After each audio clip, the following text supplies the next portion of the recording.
Tzadik Hey Amud Beis 95b. We continue the story of Sanhedrin, the details of Sanhedrin's downfall.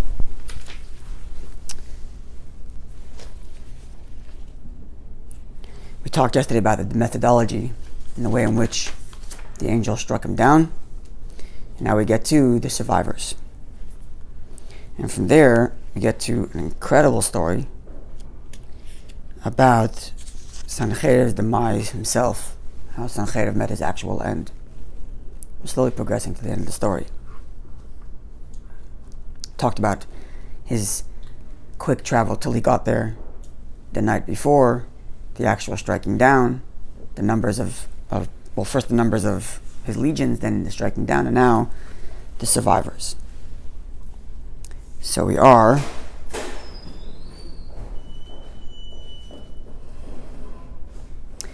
it's 1, 2, 3, 4, 5, 6, 7, 8, 9, 10 lines from the bottom of the page. The line starts with the word Shenemar, then you have a verse quoted, and it says V'kama nishtayar mehem. You have it, Yosef? Yes, I do. Line starts with the word Shenemar, and then 5 words in is V'kama.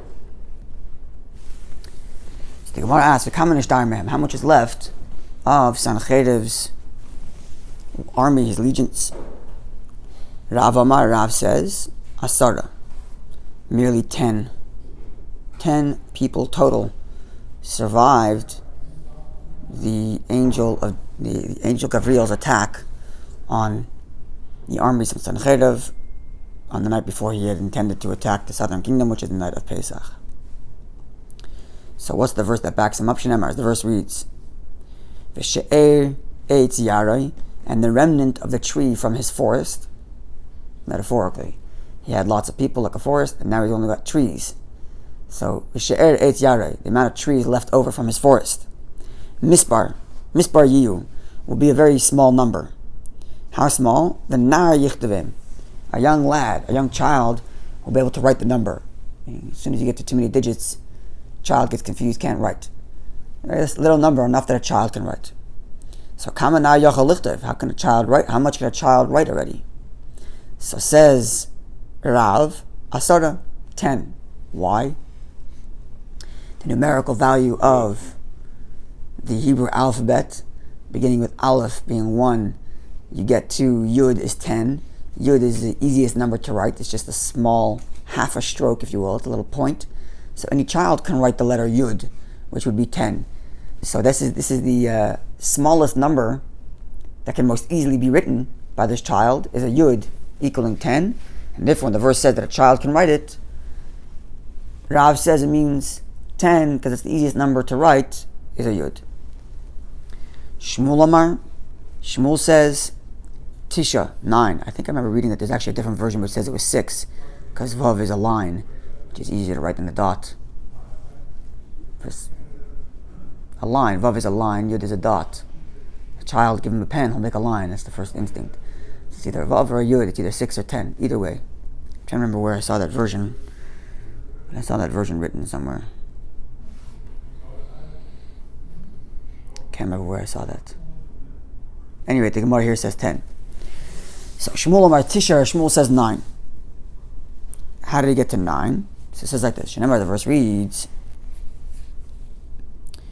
This is both of these two verses are in Isaiah. So they're Isaiah's prophecies about Sanhedrin. So the pasuk reads like this in Yeshaya. And Nishir Bay, and they'll be left from him. Oilolois, small oilolois are like little leftover tiny olives. After an olive tree, when you remove the olives from the tree, you have a big net under the tree, and you shake the tree, and all the olives fall out. So you have a little bit left over behind. It's called oilolois. Small little they're like the olives, I guess, that aren't fully ripe. They're still stuck to the tree. They don't fall off as easily. I think that's what it is. So V'nishar by oilolois k'neikiv zayis, and will be left. What will be left will be like little olive buds that are left on a shaken olive tree. Shtayim hashalosh, which is only 2 or 3, and gargarim, another word for these budded olives that are stuck on the tree. Beroish Amir, at the top of the, I think the word is burrow, like the top of the tree. Arba Chamisha 4 or 5, B'siyifel in its branches. End quote from the verse. So Shmuel is coming to the conclusion that it's 9 because the verse concludes with 4 or 5. 4 plus 5 makes 9. So he leaves out the numbers 2, 3 from the beginning. In that one's the metaphor, and one's the analog, and one's the analogy. So the same way there are 2 or 3 left behind that tree, there's 4 or 5 left on Sanhedrin's army, totaling 9. So you have 2 views already. Rav 10, Shmuel 9. Okay. Shmuel Levi says, Arba Asar 14. Why 14? Take all the numbers of the verse. So remember the verse we read before, Shnaim Shleisha, 2, 3, etc. Then Arba Chamisha 4, 5. Take all the numbers. No analog and analogy. They're all the analogy, and therefore all the numbers of the analogy match up with the analog. So you have 2, 3 on the tree and 4, 5 on the branch, totaling 2 plus 3 plus 4 plus 5, totaling 14, and that's Yeshua ben Levi's number. So 10, 9, or 14. Okay. Rabbi Yochanan says, and here he gets much more specific, not just the number, but actually who they are. And that would be segue into the demise of Sanhedrin himself, because now we're identifying specific names of survivors. Rabbi Yochanan says, Chamisha, it was 5 people specifically. And who are they? Sanhedrin himself, the king, Ushnei Ban of his 2 children, who will be identified later in the verse. And then that's 3. And number 4 and 5 is Nebuchadnezzar, who later succeeds Sanhedrin, and actually, or I shouldn't say succeeds, replaces Sanhedrin, and actually destroys Beis Mikdash later. And Nebuzaradan. Nebuzaradan is another fellow who did some points and tried certainly to attack the Jewish people, another antagonist. Okay, so the Gemara goes through each of these people. Nebuzaradan, this person Nebuzaradan, Gemara, we have by tradition that Nebuzaradan survived. So I don't have a verse for that, but we have by tradition, so put that on the shelf. Nebuchadnezzar, the fact that Nebuchadnezzar survived the attack by the angel on Sanhedrin's camp, this we do have a verse to back it up. The verse reads, and this gets back to something we talked about we discussed way earlier in the Gemara, the story of Hanani, Mishael, and Azariah, the 3 Jewish sages who refused to bow down to the idols of Nebuchadnezzar, and they were thrown into a furnace, and they survived miraculously. And the verse reads that Nebuchadnezzar says as follows: V'rava deriva, and the image of the 4th person, meaning there was 3 people thrown into the furnace, Hanani, Mishael, and Azariah, but he saw an image of the survivors, which had 4 people in there, not people, but 4 beings. 3 of them he recognized obviously as Hanani, Mishael, and Azariah. And the verse continues, and Nebuchadnezzar said, V'rava deriva, and the image of the 4th one, Dami, was comparable to Bar Elohim, to the Son of God, which is a way of referring to an angel. End quote from that verse. So Nebuchadnezzar says that I was able to identify that person number 4 in the furnace looked like an angel. So for the Gemara's question is, well, how does he know what an angel looks like? So if we must say that he must have seen it. Now, where would he see an angel? Now we know. He would have seen an angel when the angel came to attack Nebuchadnezzar's Sanhedrin's camp way earlier. That's telling us that Nebuchadnezzar is a survivor, as the Gemara says. Vilav dechaza, if Nebuchadnezzar didn't himself see an angel, menor hava yada, how would he know? And thus we can conclude that Nebuchadnezzar is one of the survivors of the angel's attack on Sanhedrin's camp. So that's 2 people. Nebuzaradan, the survivor, by tradition. Nebuchadnezzar, a survivor. We have this verse that says that he knew how to recognize an angel. Now, we're talking about the survivors of the Sanhedrin's camp after the angel struck them down, as we described yesterday. So, survivor number 3, 4, and 5 is Sanhedrin himself, the king, the leader, Ushnei Banav and his 2 children. So how do we know this? The verse reads that way later, after after his army is attacked, he goes back home. He wants to reconsolidate, but he knows he's doomed because he just spent the last couple of years destroying kingdom after kingdom, attacking everybody in his way, and now he's left in the army, saying there's plenty of enemies who want to get rid of him, considering the fact that he attacked all their people. So he doesn't know what to do with himself. So he gets back, it says, "Vayihu mishtachla beis nisr chelekov," and he was bowing down in the home of his idols. He was hoping that they would save him. Now, the word used here to describe his idols is nisrach, which comes from the word neser, which means a beam, which is going to be an important detail in the following story. Now, the verse reads, V'adar melech v'shratzar, and Adar melech and Shratzar, Bonov, the children of Sanhedrin. So now we have already the other three survivors. Sanhedrin survived, he went back home, and his two children are there. Adar melech and Shratzar. I think I'm pronouncing that correctly. Yeah, Adar melech and Sharetzer. And Sharetzer. So Bonov, his children, Sanhedrin's children, Adar melech and Sharetzer, Hiko b'charev, struck down Sanhedrin by sword. So then we know that there are other three survivors. Sanhedrin survived, his two children survived, and his two children killed him. Okay. So now the Gemara is going to get to, what's the backstory? What happened? Why did Sanhedrin's children kill him? Says the Gemara like this, and this is an incredible story. Listen to this introduction. Amar Rabbi says, El Mole Mika Kosov, if we were not to have a verse which stated so explicitly, we would never say such a seemingly blasphemous statement. But the verse says it, so we have to accept it. The verse reads, on that day, this is a verse in Yeshaya describing the prophecy of Sanhedrin's doom, which is in the same context of the verses we described earlier. The verse reads, so Isaiah says, on that day, after Sanhedrin's downfall, Yigaleach Hashem, God will shave Betar with a razor, Betar HaSachira with his sharpened razor, Be'evri Hanar on the other side of the water, meaning not in Israel, but back in Bavel, back in Babylonia. Sorry, or Ashur, which became Ashur then, Assyria. Be'evri Hanar on the other side of the river. The Melech Ashur, God's going to shave the king of Ashur, Asarosh, his head, Vishar Haraglaim, and the hair on his legs, the Gamas Hasakin, as well as his beard, Tisbe, God will burn off. So the verse says that God himself is doing the shaving. So the Rabbi says, if not for a verse, I would never say such a thing. But the verse says it. So the verse says it. Okay, so what's the backstory? What's the full, the verse, this is often the case.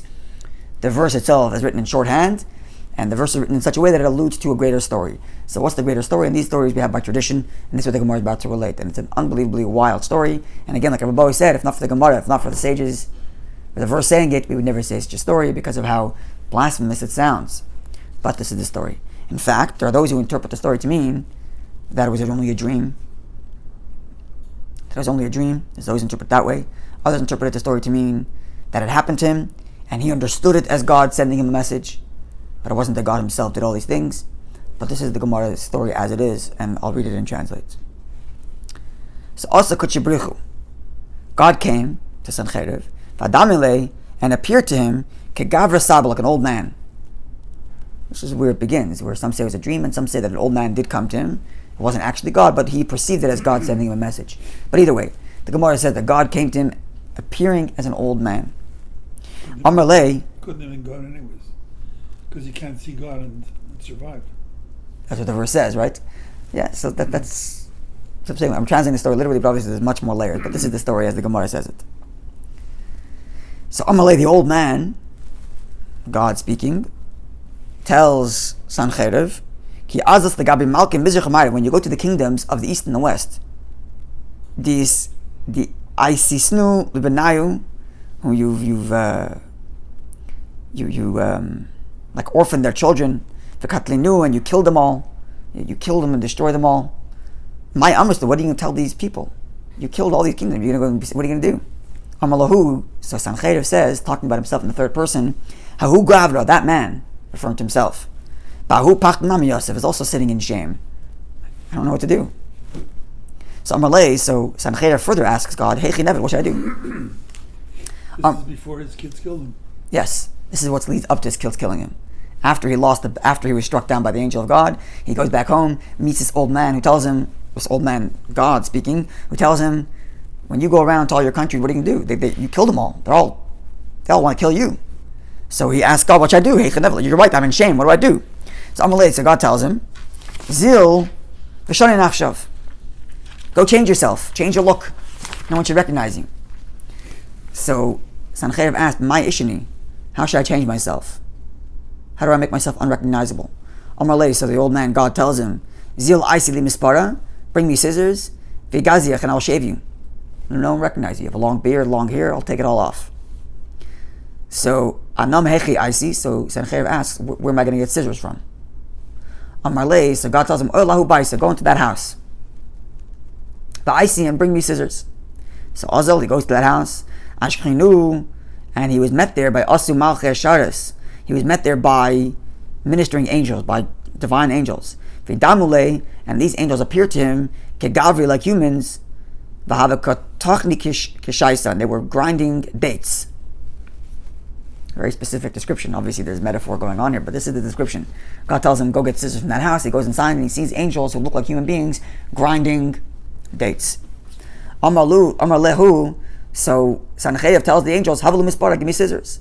God told me to come get scissors from you guys.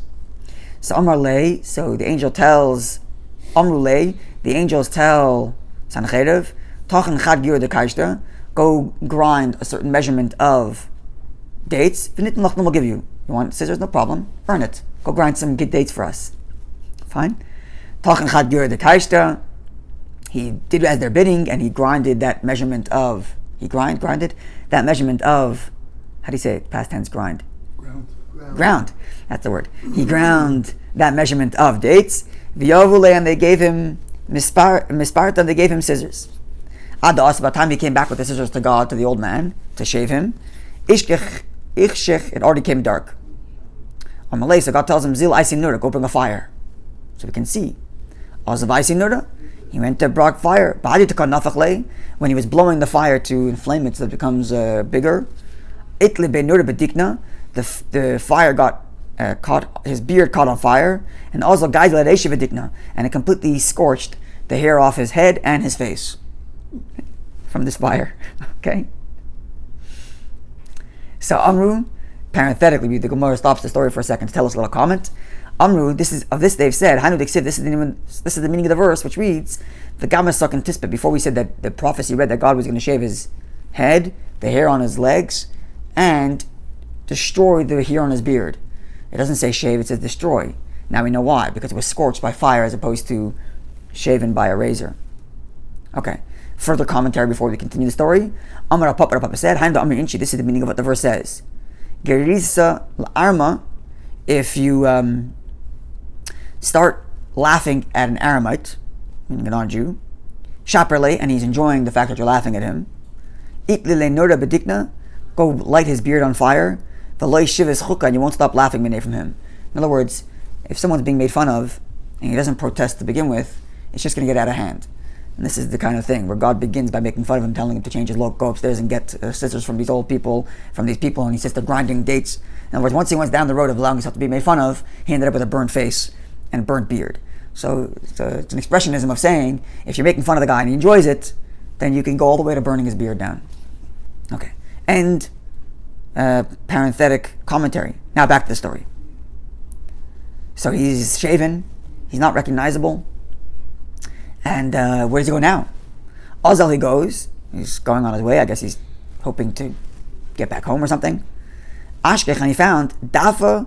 He found a log, or piece of wood, or like a board actually, a board of wood. Mitevusa de Noach, from Noach's teva. Sanhedrin finds a board of Noach's teva. Amar, so Sanhedrin says he's still an idol worshiper, even though he just communicated with God as in the form of a human. Whatever that even means, whether it's literal or not literal. But this is the story, right? So he finds this board of the teva of Noach's ark. And Omar, he says to himself, Haino l'karabba, this is the great God, this piece of wood is the great God, who saved Noach from drowning. So he's going to pray to this God. Hope this God saved Noach, this log of wood. So I'm going to pray to him too.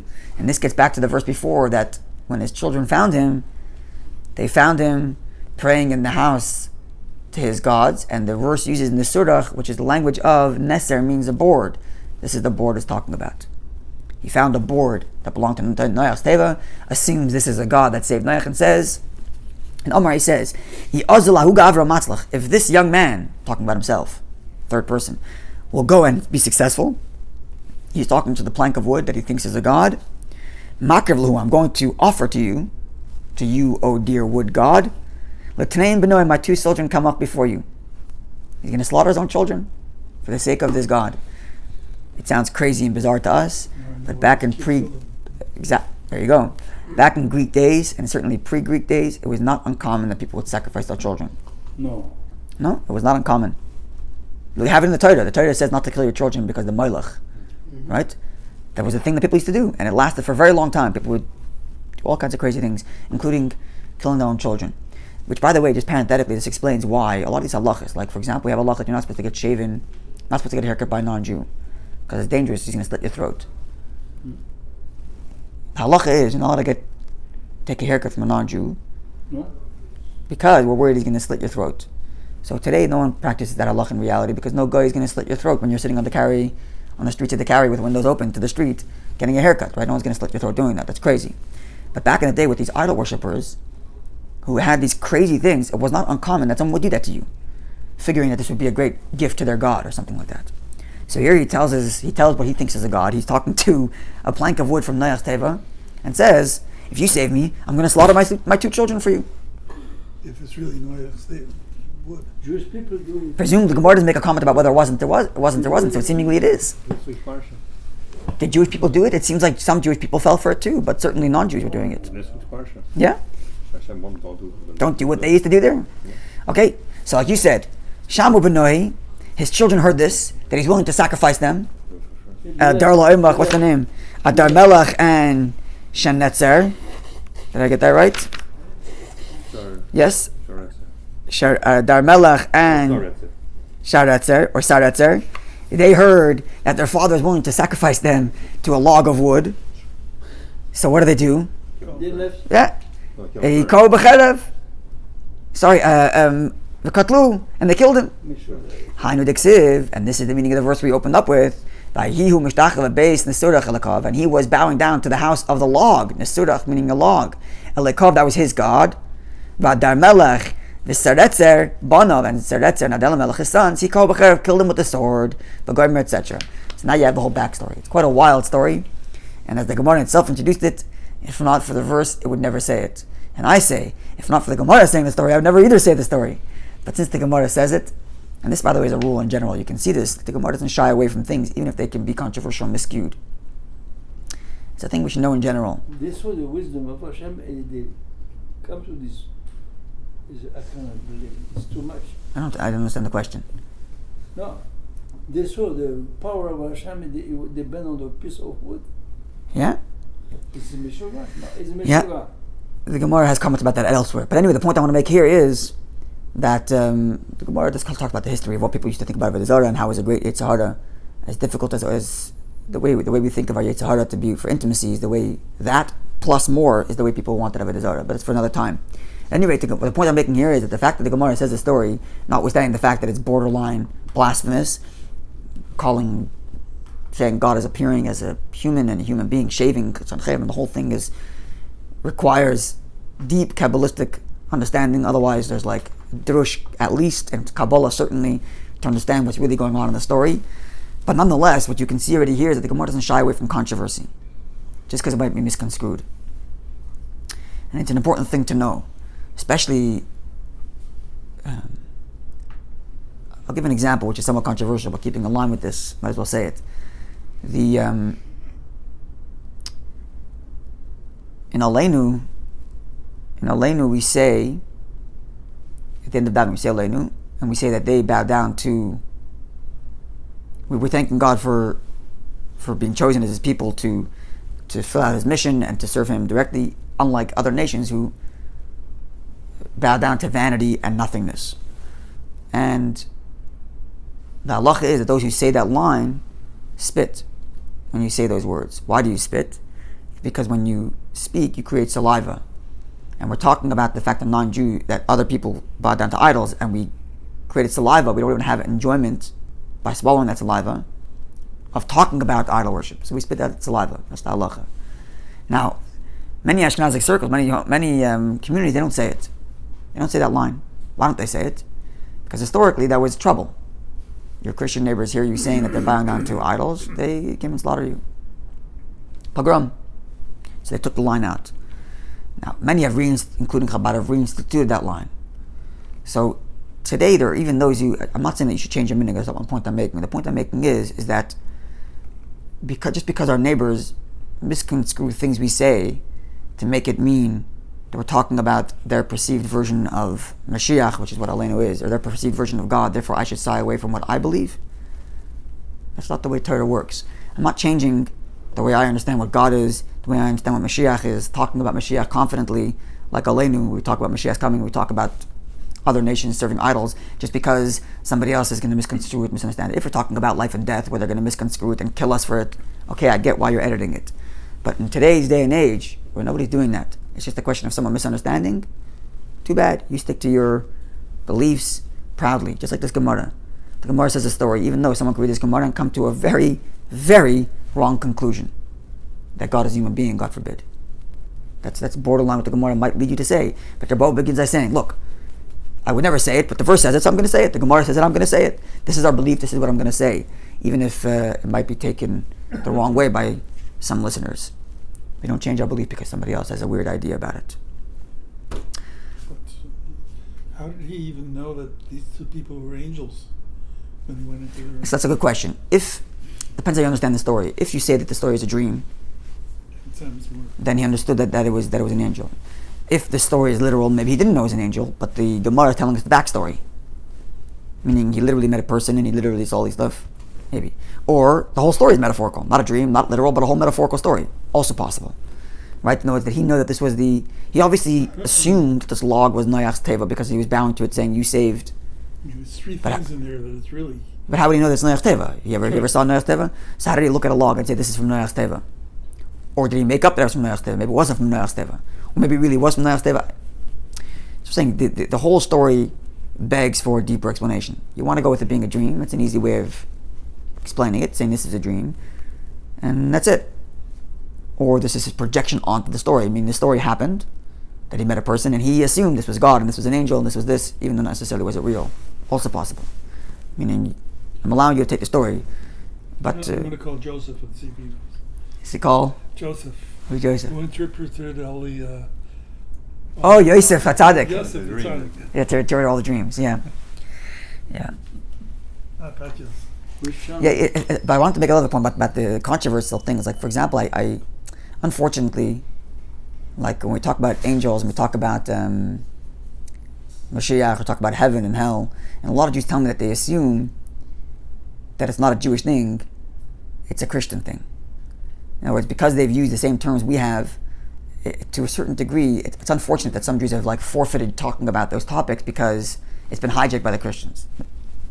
This is the way we believe in it. If someone's misconstruing it, what am I going to stop talking about it because they misconstrue it? That's kind of the point I was making with this controversy. You can see how this story can be taken away out of context and way understood, but we believe, we say what we say, and those who misunderstand it, let them ask for clarification. You know, how could you walk up the street and think an old man is God? Yeah. I pick up a plank and say, this is from Lord. Right, that's what I was saying, that there is those who understand this story to mean that it happened to him, and he projected onto the story all of these things, that this was God, this was an angel, even though we're just human people. How to be a dream. There are those that say that's learned that way, some say it's dreams, some say there's different ways of understanding it. But I would be, I don't have the answers, but I would go with it being a metaphor for Kabbalistic truths. I don't know what those truths are. If I were more well versed in Kabbalah, maybe I would know.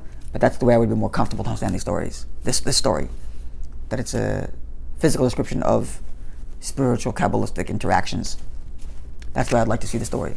And I'm sure there are commentators that do that, but I just haven't found them. Is that written in English in one of the... The story? Yeah. Sure, in any translation of the Gemara. We have a few versions up here. There's the Art Scroll, you have the Steinsaltz here, and you have this in Sino up there. All different translations. Sanhedrin. Sanhedrin 95b. All right, have a wonderful day, everybody.